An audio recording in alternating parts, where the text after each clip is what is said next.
In this movie, I'm going to show you how to calculate the equilibrium potential from the Nernst equation. The whole idea is that there are two forces acting in opposite directions.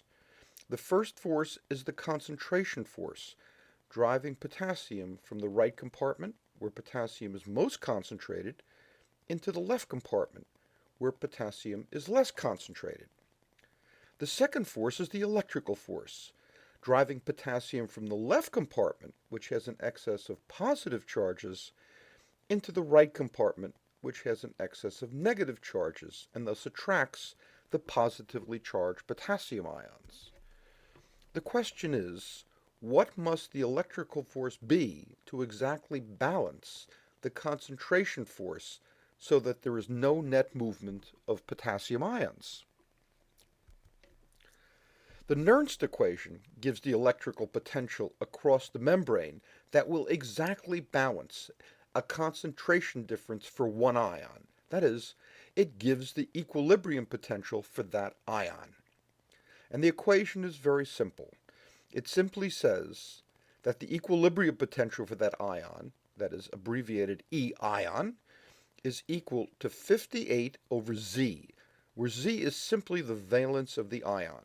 For potassium or sodium, the valence is +1. For chloride, the valence is -1.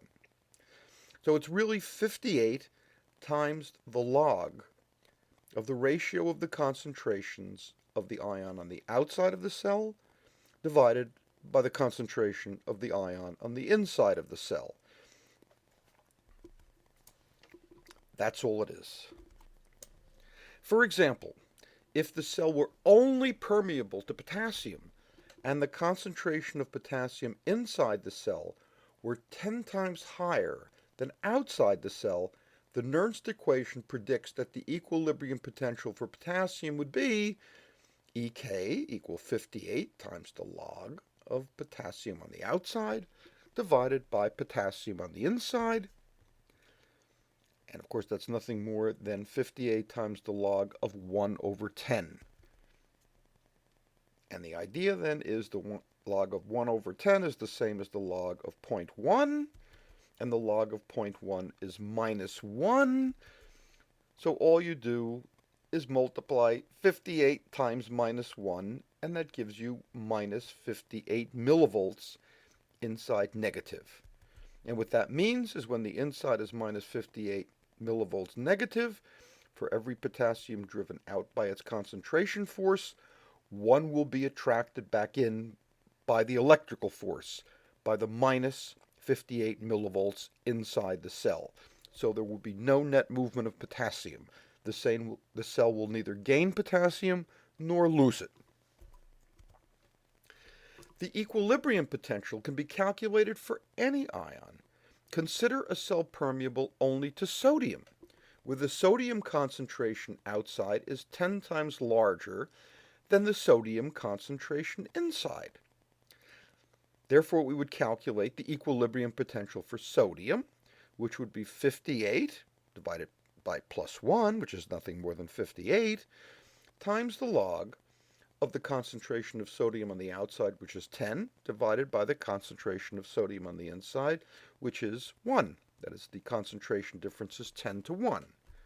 And of course, the log of 10 to 1 is the log of 10, and the log of 10 is simply 1. And the equilibrium potential, therefore, would be 58 times 1, which is plus 58 millivolts inside positive. And what that would mean is that when sodium is 10 times more concentrated on the outside than the inside, and the inside of the cell is plus 58 millivolts, and if the cell were only permeable to sodium, then for every sodium driven in by its concentration force, one would be repelled by the positivity on the inside. The cell would neither gain nor lose sodium ions. That's all it means. One in, one out.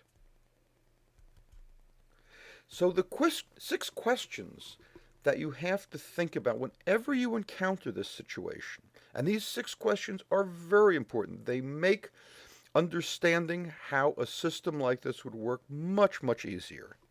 The 6 questions are: 1. To which ion is the membrane permeable? And in this case, it's permeable to potassium. 2.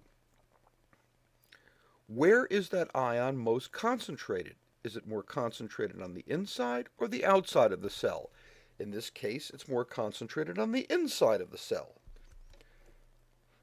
And the reason you ask the question is because that ion will always move from a region where it is more concentrated to where it is less concentrated. In this case, it's always going to be driven out by its concentration force. And the next question is, what charge does that ion carry into or out of the cell? And in this case, it removes positive charges from inside the cell. What is the effect on the electrical potential of the cell of either bringing those charges into or out of the cell?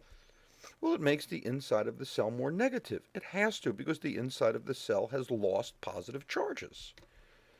And the next question is, at what inside potential do the charges leaving the cell equal the charges entering the cell? In other words, what is the equilibrium potential for that ion? And in this case, the equilibrium potential is minus 58 millivolts. One in, one out. One in, one out. It's that simple. It's not more difficult than that.